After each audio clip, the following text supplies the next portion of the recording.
오늘 요한복음 81번째 강해로 오늘서부터 요한복음 11장을 강해하겠습니다. 요한복음 11장은 유명한 나사로 얘기가 기록이 되어 있습니다. 우리 주님께서 죽은 나사로를 살리신 사건, 죽은 지 나흘이나 돼서 무덤에서 시체가 썩어 냄새나고 있던 나사로를 주님이 살려주신 사건인데, 이게 요한복음 7가지 표적 가운데 마지막 7번째 표적입니다. 요한복음에는 예수님이 행하신 많은 기적 가운데 7가지만을 일부러 선별해서 그 7가지 기적을 기적이 아니라 표적이라고 말씀합니다. 단순한 초자연적 사건이 아니라 그것을 통해서 예수님이 누구신지, 예수님이 왜 오셨는지, 예수님이 주시는 구원의 진리가 무엇인지를 가르쳐주기 위해서 그 기적들을 표적으로 설명하는 겁니다. 지금까지 이거 쭉 살펴보았는데, 요한복음 11장에 이제 마지막 7번째 표적이 기록이 되어 있습니다. 이 나사로를 살려주신 사건은 예수님이 생명이요 부활이시다 하는 걸 가르쳐주는 표적입니다. 이걸 통해서 단순히 죽은 한 사람을 살려주셨다, 그걸 얘기하려고 하는 게 아니고, 예수님이 바로 생명이요 부활이시다, 부활이요 생명이시다. 그래서 믿는 자들에게 뭘 주신다는 겁니까? 생명을 주신다. 이미 그 10장에서 우리가 보았지 않습니까? 또 예수님께서 우리를 부활시켜 주신다 하는 걸 가르쳐 주려고 하는 표적입니다. 아주 중요한 표적인데, 이 표적을 몇 시간에 걸쳐서 강의를 하겠습니다. 오늘은 그 가운데 성도의 고난의 문제, 이 고난 속에서 우리가 어떤 믿음을 가져야 하나, 어떻게 믿음으로 이 고난을 이겨야 하나, 성도의 고난과 믿음이란 제목으로 그 부분만 오늘 강의를 하고 몇 시간에 걸쳐서 이 말씀 전체를 여러분들에게 강의해 드리겠습니다. 나사로가 병들었습니다. 감기 몸살이나 이런 가벼운 병이 아니고 중한 병에 들었습니다. 죽을 병에 들었습니다. 결국은 그래서 죽지 않습니까? 문제가 생긴 겁니다. 사람이 살다 보면 많은 고난을 당합니다. 고난 없는 인생 없습니다. 에덴을 떠난 인간에겐 고난이 필연적이에요. 에덴을 떠나지 않았더라면 고난이 없었을 텐데, 에덴을 떠나면서부터 인간에겐 고난이 찾아왔습니다. 이건 우리가 천국 갈 때까지 피할 수 없습니다. 한평생 많은 고난을 당하는데 때로는 아주 중한 어려움을 겪기도 하고 위기를 당하기도 합니다. 지금 나사로는 일생일대에 지금 위기를 맞고 있습니다. 죽을 병에 걸렸으니까. 그리고 심지어는 죽었잖아요. 큰 문제를 당한 겁니다. 나사로가 병드니까 나사로만 지금 문제를 당한 건 아니지 않습니까? 그 누이 마르다와 마리아, 그 부모가 언급되지 않습니다.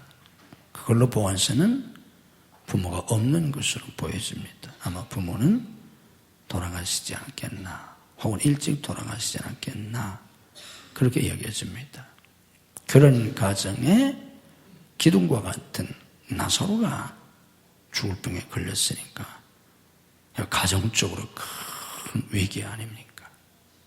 이제 가정이 망하게 된 거 아닙니까? 그런 위기를 겪은 겁니다. 자, 그런데 이 나사로가 어떤 사람이냐? 나사로가 병들었다고 한 다음에 3절에 이 나사로를 설명하는데, 이에 그 누이들이 예수께 사람을 보내 이르되 주여 보시옵소서, 사랑하시는 자가 병들었나이다. 이렇게 얘기합니다. 나사로가 병들었나이다. 이러면 되잖아요. 혹은 마르다의 오빠가 병들었나이다. 뭐 이럴 수 있잖아요. 그런데 사랑하시는 자가 병들었나이다. 이렇게 예수님께 아뢰입니다. 굳이 이렇게 표현합니다. 그 이유는 이게 그만한 의미가 있기 때문입니다.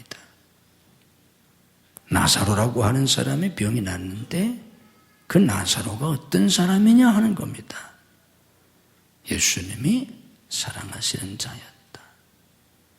여기 사랑하시는 자가 병들었나이다 하는 표현은 보통 사랑하는 그런 자라는 뜻이 아닙니다. 그럼 그런 표현을 쓸 수가 없어요. 특별히 사랑하시는 자였기 때문에 사랑하시는 자라 이렇게 표현한 겁니다. 자, 갈등은 여기에서부터 시작됩니다. 왜 예수님이 사랑하시는 자가 병이 나냐? 그것도 보통 병이 아니라 왜 죽을 병에 걸리냐? 심지어는 죽었잖아요. 예수님이 사랑하시는 자인데 다른 사람 병이 나도 병이 나지 말아야지. 병이 나도 가벼운 병쯤이야 걸릴 수 있지. 왜 중환병에 걸리냐? 그리고 왜 죽냐? 어떻게 예수님이 사랑하시는 자가 죽습니까? 끝나서 죽었잖아. 자, 한 걸음 더 나가서 5절에 조금 더 설명을 합니다. 5절 보면 예수께서 본래 마르다와 그 동생과 나사로를 사랑하시더니, 예수님이 본래 마르다와 그 동생 마리아와 나사로를 사랑하셨다. 그게 뭡니까? 이 가정은 예수님이 특별히 사랑하시는 가정이었다는 겁니다. 나사로만이 아니고 그 가족들, 그 가정을 예수님이 특별히 사랑하셨다. 그럼 예수님이 특별히 사랑하시는 가정에 왜 이런 환란이 옵니까? 왜 이런 문제가 생깁니까? 예수님이 사랑하시는 가정이니까 이런 어려움이 오면 안 되잖아요. 그런데 이런 어려움이 왔습니다.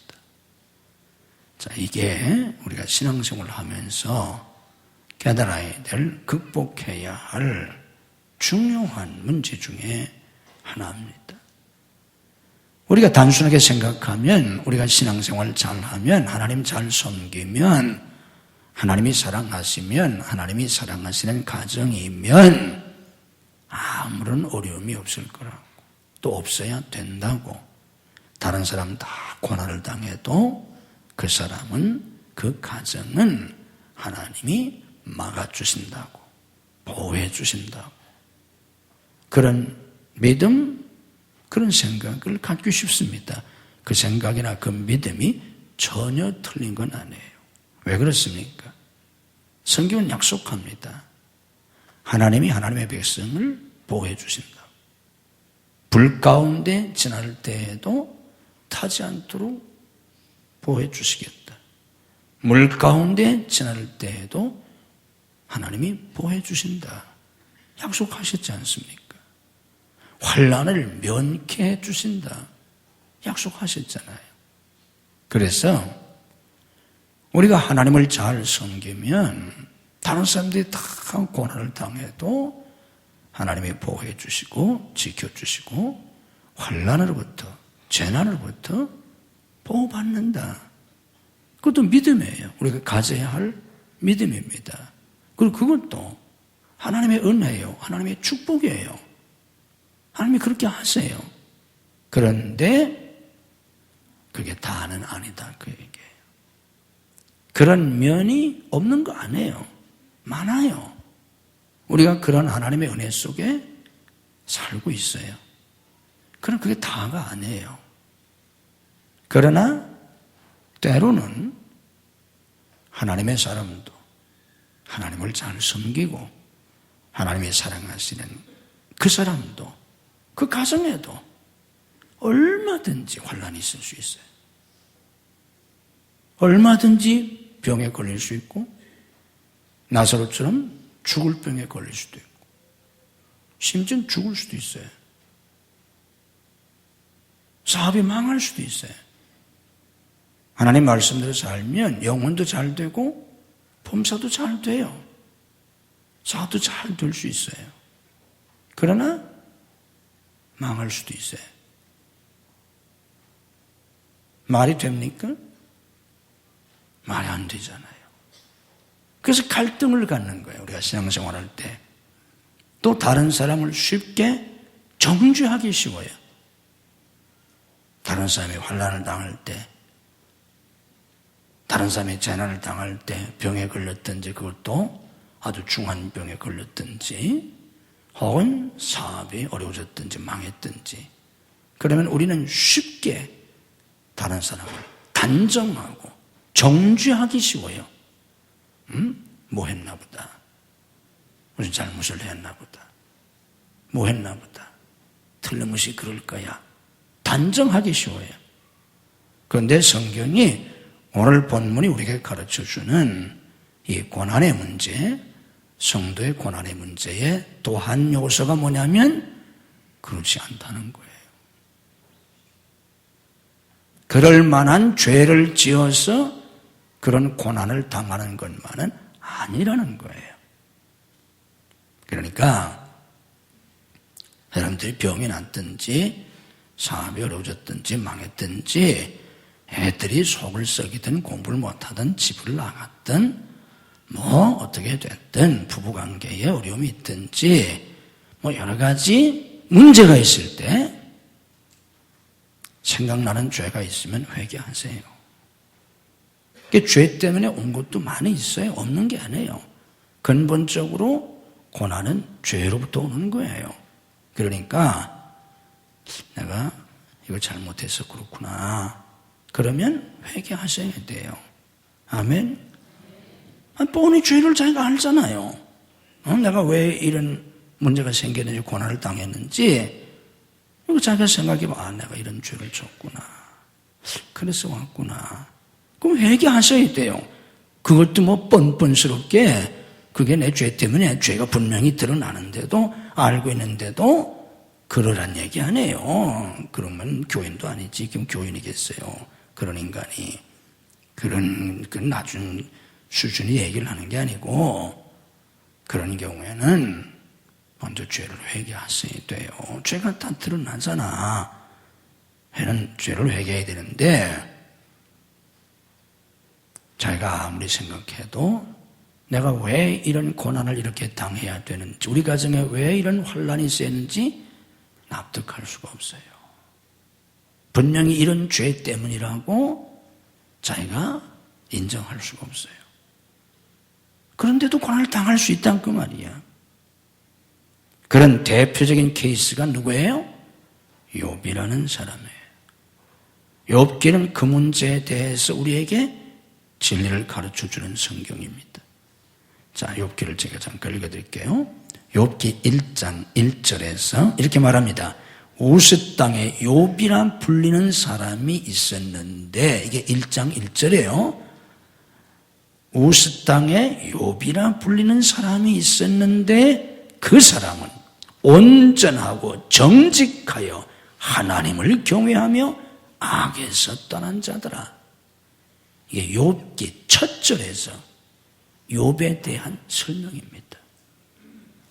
욥이라고 하는 사람이 우스 땅에 있었는데 그가 어떤 사람인가 하면 온전하고 정직하여 하나님을 경외하며 악에서 떠난 자더라. 의인이라 그 말이. 이 욥에 대해서 조금 더 설명합니다. 이제 8절에 가면 여호와께서 사탄에게 이르시되 내가 내 종 욥을 주의하여 보았느냐? 그와 같이 온전하고 정직하여 하나님을 경외하며 악에서 떠난 자는 세상에 없느니라. 욥에 대해서 하나님이 사탄에게 하시는 말씀이에요. 사탄하고 하늘에서 하나님하고 얘기를 하시는데 그때 하나님이 사탄에게 욥에 대해서 말씀을 하시는데 네가 내 종 욥을 주의하여 보았느냐? 그와 같이 온전하고 정직하여 하나님을 경외하며 악에서 떠난 자는 세상에 없느니라. 하나님이 욥에 대해서 사탄에게 이렇게 말씀하셨다 그 말이에요. 만약에 하나님이 우리에게 이런 말씀을 하신다면 얼마나 좋겠어요. 하나님이 저보고 이렇게 말씀하신다면 끝난 거 아니에요. 하나님이 이렇게 인정하시니까 뭐 사람이 그 사람 신앙생활 잘한다, 그 사람은 선하다, 그 사람 법 없이도 산다 이런 수준이 아니고 뭐 사람이 뭘 알겠어요. 사람 그래도 다 맞는 거 아니에요. 사람이 선한 사람이라고 해서 선한 거 아니고 사람이 죽일 놈이라고 해서 그 사람 꼭 죽일 놈도 아니에요. 그 사람 생각에 그런 것뿐이고 그 사람 눈으로 보기에 그런 것뿐이지 뭐 어떻게 알아요? 사람은 모르잖아요. 그런데 이건 하나님이 하신 말씀이다 그 말이에요. 모든 걸 밝히 아시는 하나님이 욥에 대해서 이렇게 말씀하시는 거예요. 그러면서 이런 사람은 세상에 없다. 욥 같은 믿음을 가진 사람, 욥처럼 정직하고 의롭게 사는 사람 세상에 없다는 거예요. 하나님이. 기가 막히지 않아요? 그런데 어떻게 됩니까? 이런 욥이 고난을 당합니다. 환난을 당합니다. 어떤 고난을 당합니까? 세상에 그런 고난을 당한 사람이 없어요. 환난도 세상에 그런 환난을 당한 사람이 없어요. 욥은 하나님의 축복을 받아서 동방에 제일 가는 부자였습니다. 근데 그 모든 재산이 하루아침에 다 없어져요. 부자는 망해도 하루아침에 안 망해요. 부자가 망해도 다 먹고 살 게 있어요. 근데 어떻게 하루아침에 망합니까? 보통 부자가 아니라 동방 최고의 부자인데 어떻게 하루아침에 그렇게 망할 수 있어요? 그것뿐만 아니라 10남매가 있었는데 10남매가 하루아침에 다 죽어요. 자식이 하나만 죽어도 평생 상처가 되고 아픔이 되는데 어떻게 10남매가 하루아침에 죽습니까?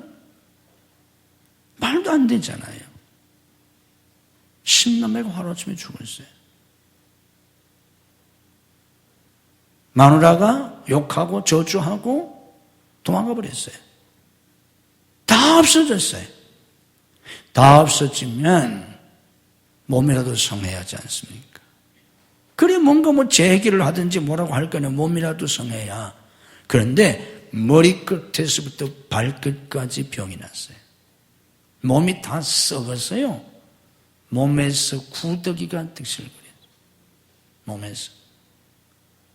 이 얼마나 참담합니까? 뭐만 남았냐고 하면 목숨만 겨우 붙어 있어요. 다 잃었어요. 건강이고 재산이고 가족이고 명예고 다 잃어버렸어요. 목숨만 붙어 있어요. 하나님하고 사탄하고 얘기할 때 하나님이 그러셨어요. 그럼 다 거두가 봐라. 그런데 생명은 건드리지 말아라. 생명 외에는 다 빼앗아 가보라는 거예요. 그랬더니 마귀가 진짜 다 그렇게 해버렸어요. 목숨만 붙어 있어요. 이런 고난을 당한 사람이 어디가 있어요? 정리하면 이런 겁니다. 세상에 욥처럼 신앙생활 잘하는 사람이 없어요. 세상에 욥처럼 의로운 사람이 없어요. 하나님이 그러셨잖아. 그런데 세상에 욥처럼 고난을 당한 사람이 없어요. 다시 한번 말씀드릴까요? 세상에 욥처럼 하나님을 잘 섬기는 의인이 없는데 세상에 욥처럼 고난당한 사람이 없어. 이게 말이 돼요? 말이 안 되잖아. 아니 어떻게 세상에 욥처럼 하나님을 잘 섬기는 사람이 없는데 세상에 욥처럼 고난당한 사람이 없다니? 말이 돼 이게? 이게 욥기예요. 자, 여기에서 신앙의 갈등이 생깁니다. 이때 욥은 내가 왜 고난을 당하는지 고민합니다. 당연히 그렇지 않겠어요? 내가 무슨 죄를 졌나? 내가 하나님을 잘 섬기려고 애를 썼는데 혹시 내가 그동안 알지 못했던 죄가 있나? 고민합니다.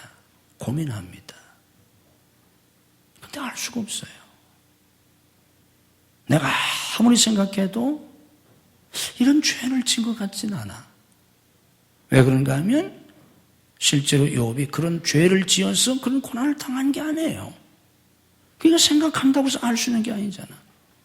친구들이 와서 제 친구가 와서 변론합니다. 너 이래서 이런 재앙을 당했어. 이런 죄를 지었기 때문이야. 받아들일 수가 없어요. 알 수가 없어요. 여기 나사로가 예수님이 사랑하시는 자였는데 그 가정을 본래 사랑하셨는데 왜 이런 질병이 생기냐? 성경은 얘기해 주지 않아요.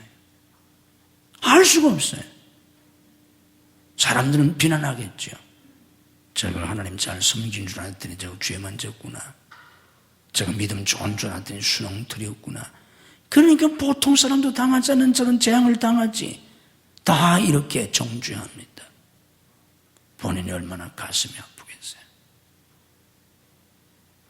그래서 예수 믿는 사람들이 환난을 당하고 재난을 당하고 어려움을 겪으면 그 자체의 아픔도 아픔이지만 내가 집사인데, 내가 권사인데, 내가 장로인데, 내가 목사인데, 그래서 아픈 내색도 하지 못하면서 속으로 말할 수 없는 아픔을 느끼는 거예요.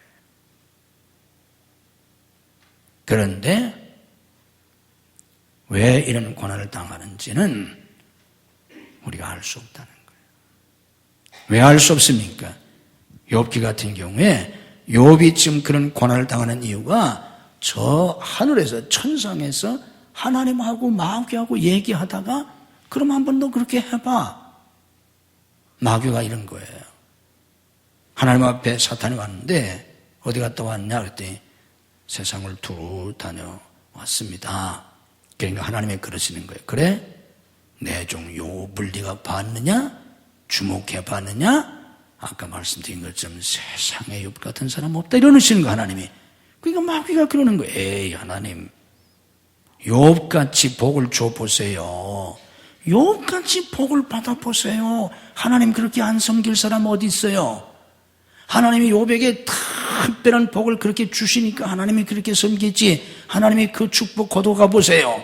욥이 하나님을 저주하고 하나님을 안 믿지요. 마귀가 그러는 거예요. 그러니까 하나님이 그래? 그럼 시험해봐. 네가 한번 그렇게 해봐. 그런데 생명은 건드리지 마라. 하나님이 그러신 거예요. 그러니까 마귀가 한번 알았다고 내가 하겠다고. 그래가지고 마귀가 욥의 모든 것을 하루아침에 다 빼앗아 버렸다 그 말이에요. 이렇게 해서 욥이 고난을 당한 겁니다. 지금 저 하늘에서 이 밑에 있는 이 지상에 있는 욥은 까맣게 몰라요. 어떻게 알겠어요? 지금 저 천상에서 하나님하고 지금 마귀하고 지금 뭐 이렇게 얘기하시다가 이렇게 이게 된 걸 이 땅에 사는 욥이 어떻게 알겠어요? 욥의 친구들이 어떻게 알겠어요? 까맣게 모르는 거예요. 저기서 이래가지고 지금 이런 일이 생긴 걸. 그게 욥기예요. 그래서 하도 답답하니까 아무리 생각해도 모르겠고, 그래서 내가 하나님을 만나서 하나님께 뵙고 하나님의 법정에서 호소하리라. 하나님께 묻고 따지겠다는 겁니다. 모르겠으니까. 모를 수밖에 없잖아요. 많은 사람들이 고난을 당할 때 첫 번째 나타나는 반응이 뭐냐면 왜라는 거예요. 왜? 이게 심각한 고난을 당할 때 나타나는 첫 번째 반응이라고 합니다. 왜 내가 이런 병을 알아야 하나? 왜 내게 이런 고난이 있나? 왜 하필이면 접니까? 왜 우리 가정에 이런 어려움이 있습니까? 왜 하필 우리 가정입니까? 왜 내 자식이 이런 자식이 돼야 합니까? 왜 내 자식이 속을 썩입니까? 어쩌다 우리 가정에 이런 아이가 태어났습니까? 어쩌다 우리 아이가 이렇게 되었습니까? 왜? 왜 하필 내 남편이 이런 남자입니까? 세상에 많구나, 많은 남자 가운데. 왜 하필 내 아내가 이런 아내입니까? 왜? 왜 내 사업이 안 됩니까? 도둑놈들도 사업 잘 되는데. 왜? 이게 첫 번째 반응이라는 거예요. 몸부림을 칩니다. 하나님 왜 그러시느냐? 왜? 근데 그 왜에 대한 답은 뭐예요? 알 수 없다는 거예요. 하나님 가르쳐 주지도 않아요. 모릅니다. 모른다는 얘기는 뭐예요? 우리의 이성, 우리의 경험, 우리의 지각을 넘어선다는 거예요. 인생의 모든 문제를 우리가 다 알 수 있다고 생각하는 건 교만이에요. 알 수 없어요. 인생의 미스터리가 너무 많아요. 신앙적으로 말하면 신비한 게 너무 많아요. 신비는 다 하나님이 하시는 것들을 신비라고 그래요. 신앙생활은요, 좀 과장해서 표현하면 신비 그 자체예요. 신비한 거예요. 여러분이 오늘 여기 앉아 있는 거 신비한 거예요. 알 수 없어요. 오늘 여기 앉아 있으리라고 언제부터 생각했어요? 내가 수지에 오기 전까지요, 수지를 한 번도 와본 적이 없는 사람이에요. 수지 올 생각도 안 했어요. 그 내가 수지에서 지금 몇 년째 살고 있습니까? 여기서 내가 목회하고 있잖아. 어? 신비한 거예요. 모든 게 다. 내가 예수를 믿게 됐다는 거? 당신 같은 사람이 어떻게 예수를 믿겠어? 근데 믿고 앉았잖아. 신비해요. 다 신비해요. 설명할 수가 없어. 세상에 많고 많은 남자 여자 가운데 당신을 만나서 부부가 된 거? 신비한 거예요. 어쩌다 이렇게 만나서 부부가 돼서 삽니까? 한두 달 사는 것도 아니고 몇십 년을. 신비하잖아요. 다 신비해요. 우리의 이성으로 알 수가 없어요. 그래서 오늘 사랑하시는 자가 왜 병들었는지 인간적인 이유를 설명하지 않습니다. 단지 우리가 여기서 어떤 믿음을 가져야 될지를 가르쳐 주세요. 성경은 그거를 우리에게 가르쳐 주려고 하세요. 성경은 우리에게 모든 걸 설명해 주지 않아요. 설명해야 알 수도 없고 설명해 주시려고 해도 하나님은 우리가 어떻게 믿음으로 살아야 되는지를 가르쳐 주는 게 성경이에요. 자, 왜 이런 고난을 나사로가 당하게 됐는지, 나사로가 이렇게 병들었다는 말씀을 예수님이 들으시고 예수님이 이렇게 말씀하세요. 이 부분이 이제 중요합니다. 여기서부터가 우리가 가져야 될 신앙이에요. 이 병은 죽을 병이 아니라 하세요. 한번 따라해 보세요. 이 병은 죽을 병이 아니라. 이게 중요합니다. 우리가 고난을 당할 때, 큰 위기를 당할 때 어떻게 생각하느냐면 이제 죽었다. 나는 이제 죽었구나. 아, 죽을 병에 걸렸으면 죽지 뭐 별 수 있겠어요? 나 이제 죽었구나. 나는 이제 망했구나. 내 인생은 여기서 끝이구나. 그렇게 생각한다고. 어? 부부간에 심한 갈등이 있고 아무리 애를 써도 안 될 때 우리 부부는 끝났구나. 당신하고 나하고는 안 맞아도 어떻게 안 맞아? 너무 안 맞아. 그래서 그런 부부를 무슨 부부라고 한다고? 그런 부부를 무슨 부부라고 한대? 성경 밖에는 너무 신령해서 아무것도 몰라? 성경도 모르면서. 그런 부부를 로또 부부라고 하는 거야. 로또. 왜? 안 맞아도 그렇게 안 맞을 수가 없어. 그 쉽게 맞아봐. 다 당첨이 쉽게 되면 뭐 다 부자 되게 로또 백날 사봐라 맞나. 그렇게 안 맞을 수가 없어. 그렇게 묘하게 그 숫자가 피해갈 수가 없어. 그래서 로또 부부라고 하는데요. 그런 부부들 안 맞아도 그렇게 안 맞을 수가 없어. 그러니까 어떻게 생각해? 끝났다. 우리 결혼 생활은 이미 결혼식장에서 끝났다 생각한다고. 끝났다고 생각하는 거예요. 사업이 안 돼도 너무 안 돼. 그렇게 안 될 수가 없어. 하는 것마다 안 돼. 그래 뭐해? 끝났다. 망했다. 애가 속을 새겨도 너무 속을 새기는 거야. 뭐 웬만해야지. 이 자식은 틀렸다.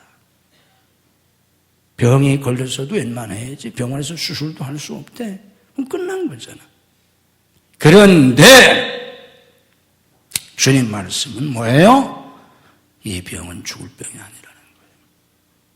다시 한번 따라서 이 병은 죽을 병이 아니라.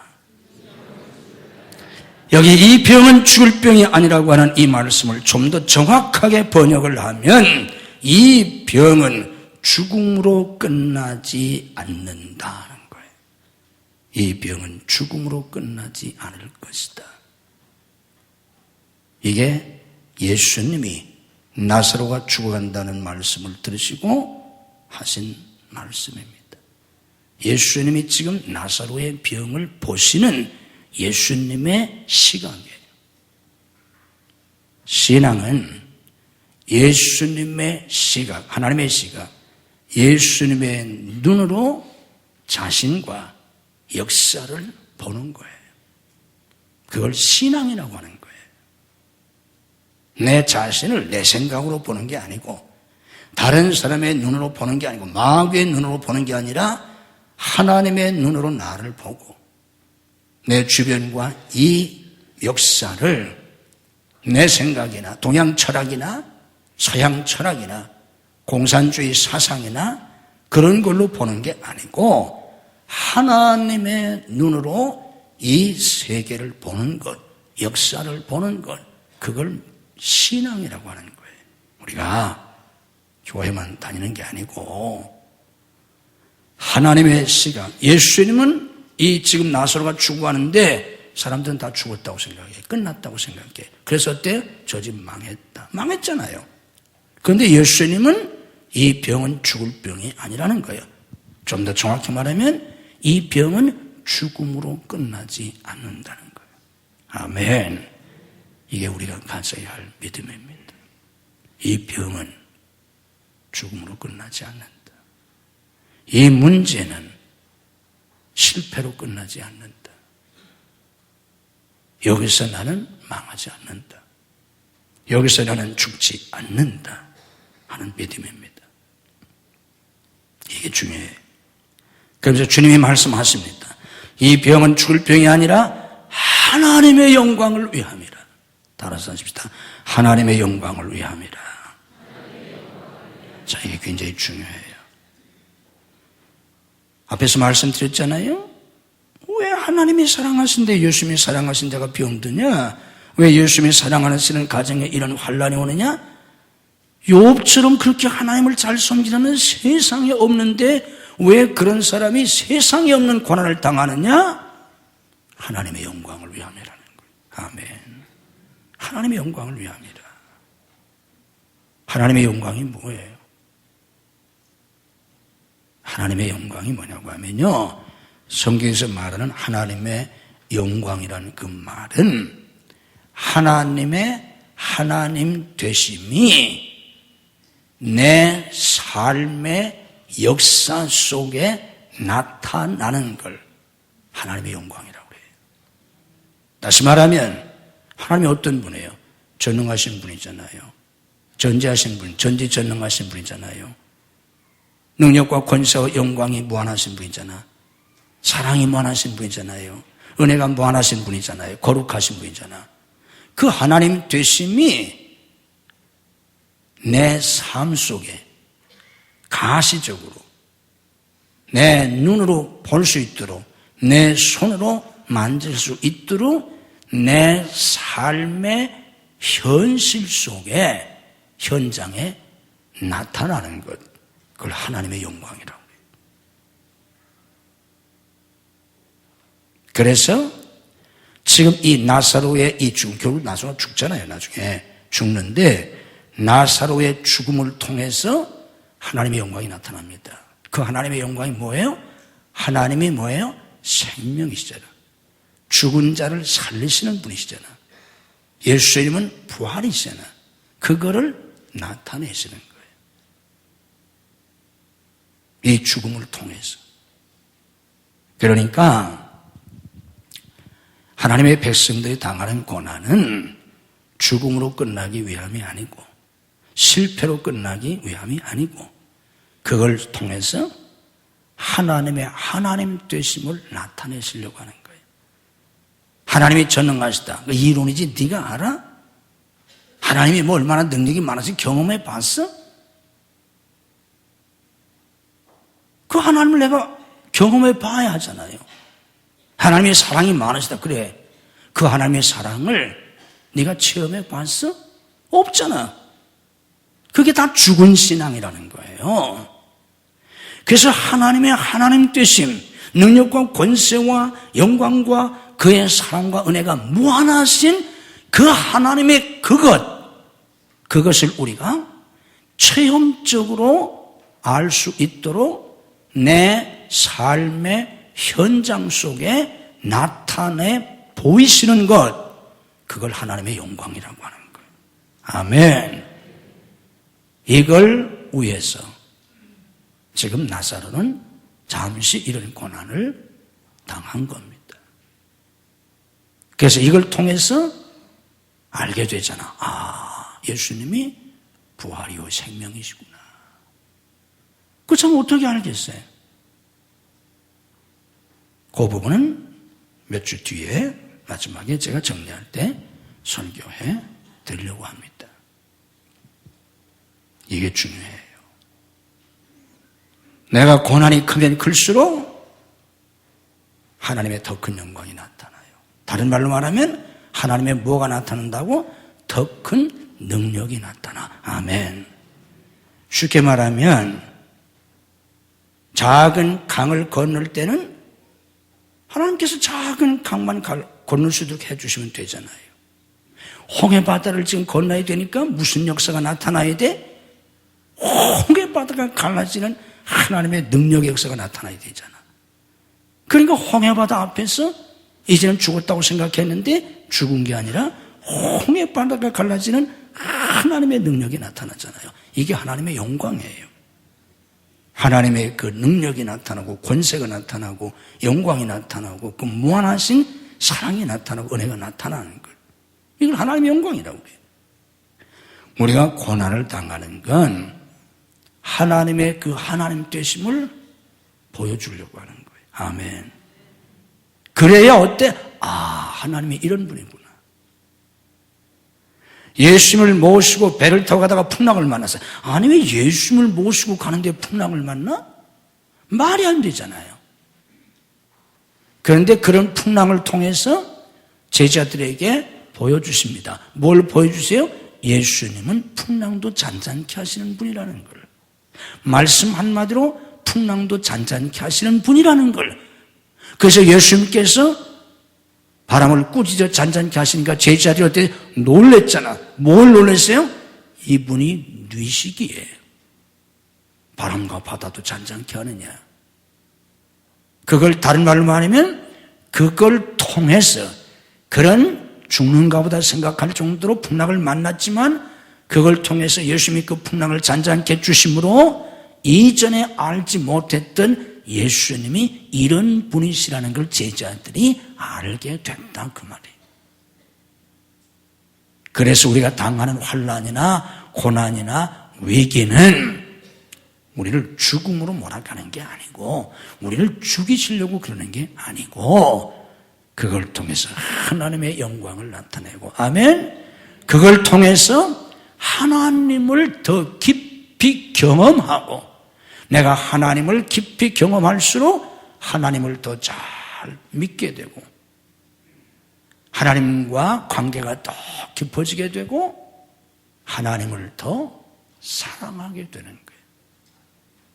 이 사건이 있었기 때문에 오늘 이 이야기 앞에 보면 마리아가 누군지를 설명하는 향유 부은 얘기가 나오는데, 향유 부은 사건은 시간적으로는 이 나사로 살려주신 게 뒤에 있었던 일이에요. 그런데 이 성경은 나중에 기록한 것이기 때문에 그런 일이 있었던 그 사람이라고 이렇게 이야기를 풀어나간 거지, 그 사건은 뒤에 있었던 사건. 이 사건 뒤에 마리아가 어떻게 300데나론에 해당하는 그 값비싼 향유를 아낌없이 예수님 발에 부을 수 있었느냐? 죽은 오라비도 살려주셨는데 그까지 300데나론 향유가 문제예요? 300데나리온이나 3만 데나리온에 해당하는 향유라고 할지라도 마리아에게는 조금도 아깝지 않아. 왜? 이런 역사를 경험했기 때문에. 그래서 그럴 수 있었던 거예요.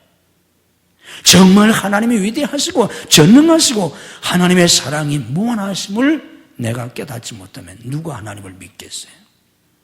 믿는 것 같지만 다 그건 지식에 불과하지. 누가 하나님을 사랑하겠어요? 그 하나님을 이론적으로만 알고 한 번도 경험한 적이 없으니까 주일도 못 지키지. 뭐 하느라고 주일도 못 지켜, 예수 믿는 사람이. 그것도 초신자도 아닌 사람이. 말도 안 되잖아. 교회 다닌다면서 11조도 못다. 아니, 이게 말이 돼, 그게? 하나님 열애 하나는 네가 갖고 열애 하나는 나에게 바쳐라. 그런다고 당연하지요. 하나님이 9가지시고 제가 하나만 가져도 황송하지요. 그래야 되잖아요. 반반씩 나눠라.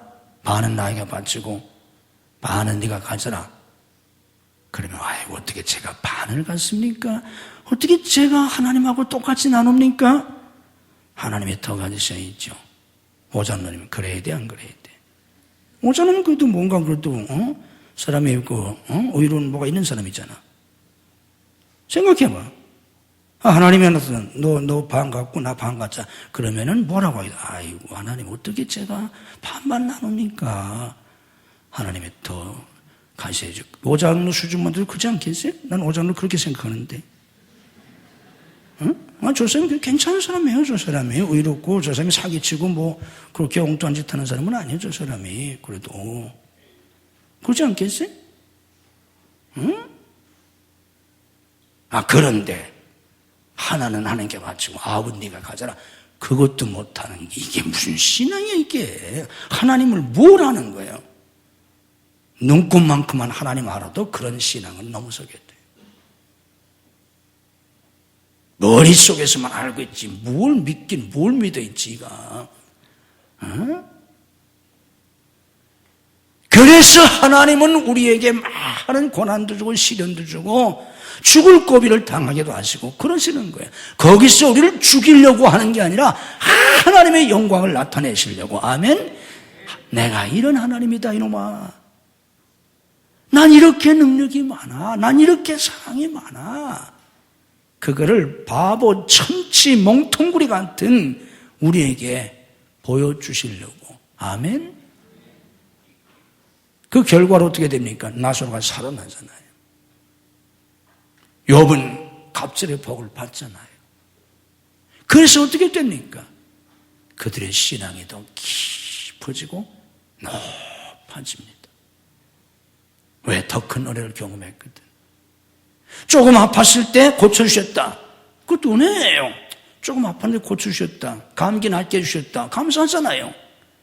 그런데 죽을 병에서 고쳐주셨어요. 더 큰 은혜잖아. 아니, 죽었어요. 죽었는데 살려주셨다. 그것도 은혜잖아. 죽어가지고 죽은 지 나흘이나 됐어요. 시체가 썩어 냄새가 나고 있었어요. 거기서 살려주셨어요. 더 큰 은혜잖아. 더 큰 은혜, 더 큰 기쁨, 더 큰 감격. 하나님은 더 큰 은혜를 체험하게 하시려고 합니다. 그래서 더 큰 믿음을 갖게 하시려고. 아멘? 믿으셔야 돼요. 이게 하나님이 사랑하시는 자들에게, 의인에게, 성도들에게 고난을 주시는 이유예요. 자, 정리합니다. 우리가 가져야 할 믿음은 무엇입니까? 우리가 어떤 고난을 당하든 환난을 당하든 위기를 당하든 예수님 말씀하신 대로 이 병은 죽을 병이 아니야. 다른 말로 말하면 이 병은 죽음으로 끝나지 않을 것이다. 하나님의 영광을 위함이라.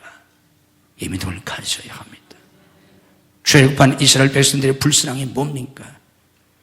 출애굽 처음부터 이것들이 문제만 생기면 이젠 죽었다는 거예요. 아주 죽음 타령이야. 하나님이 10가지 재앙을 내려서 출애굽을 시키는데 홍해보다 앞에 나는 게 여기서 죽었다는 거예요. 여기서 죽었어요? 홍해 바다를 갈라주시잖아.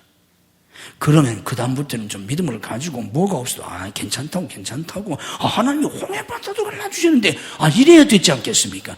근데 이것들이 어떻게 생긴 것들인지 이건 문제만 생기면 또 죽었다는 거야. 또 죽었다는 거야. 그리고 왜 우리를 여기로 데려왔냐? 애고에 매장지가 없어서 여기를 데려왔냐? 모세를 원망하고 불평하고 맨날 그래요. 이게 불신하게 사람들의 모습이에요. 문제는 생은 또 죽었다. 큰일 났다. 망했다. 하나님 어디 갔어요? 하나님 죽었어요? 왜 그래요? 쉽지 않아요. 하나님의 사랑을 믿는 사람이 왜 그러냐고.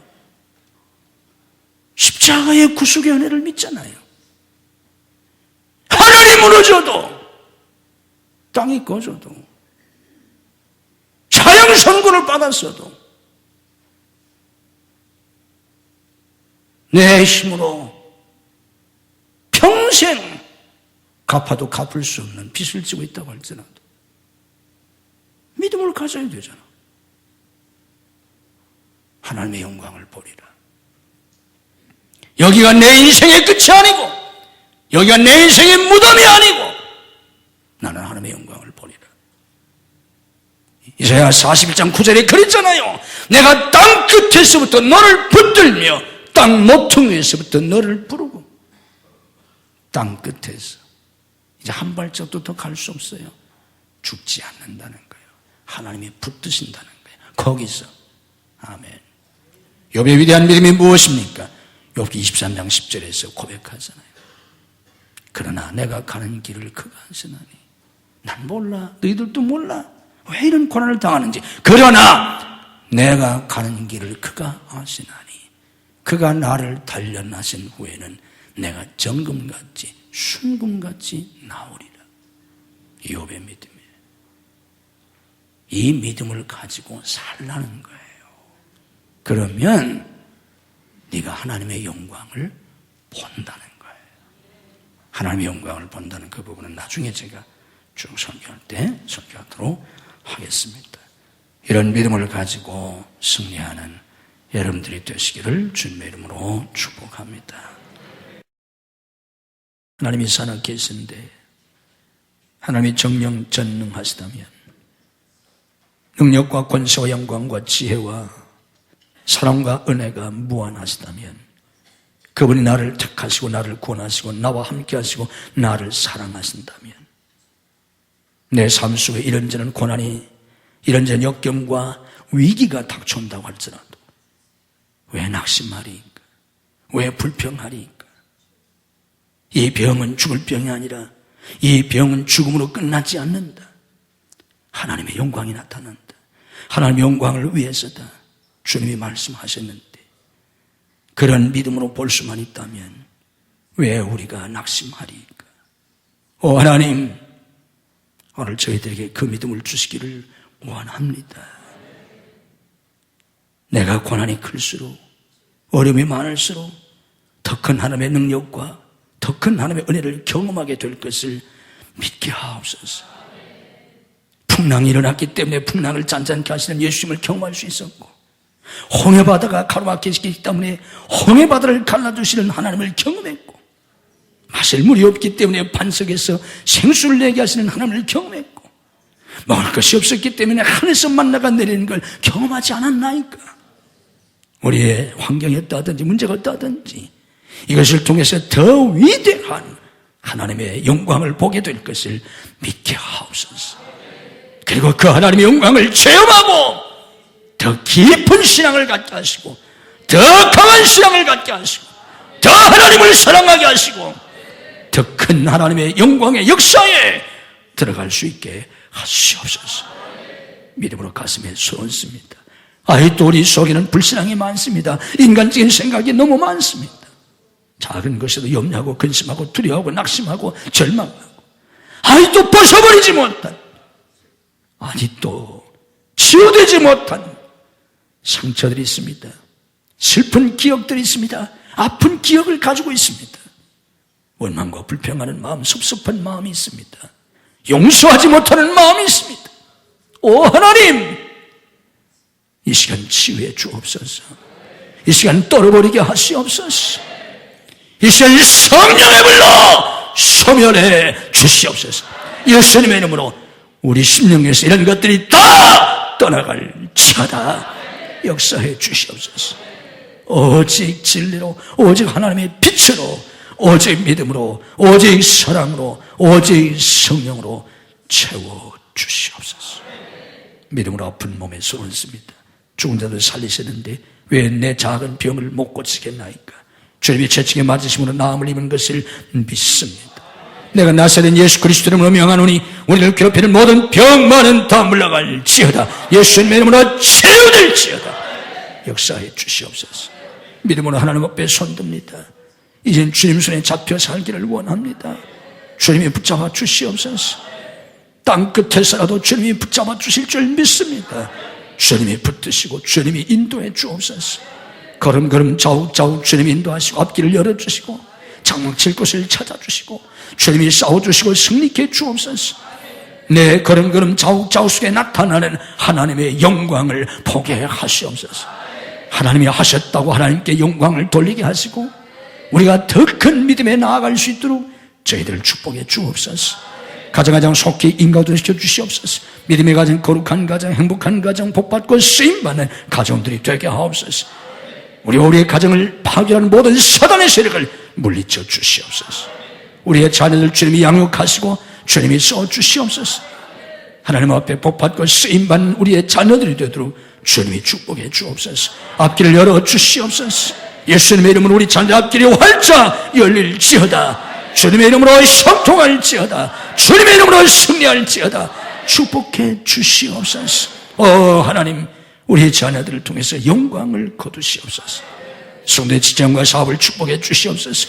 믿음으로 직장생활하고 믿음으로 사업하고 직장에서 사업장에서 하나님의 영광을 날마다 보게 하시옵소서.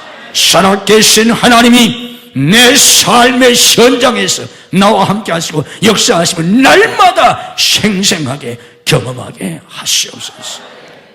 하나님, 주와 복음을 위해서 쓰임받는 귀한 직장과 사업들이 되게 해 주시옵소서.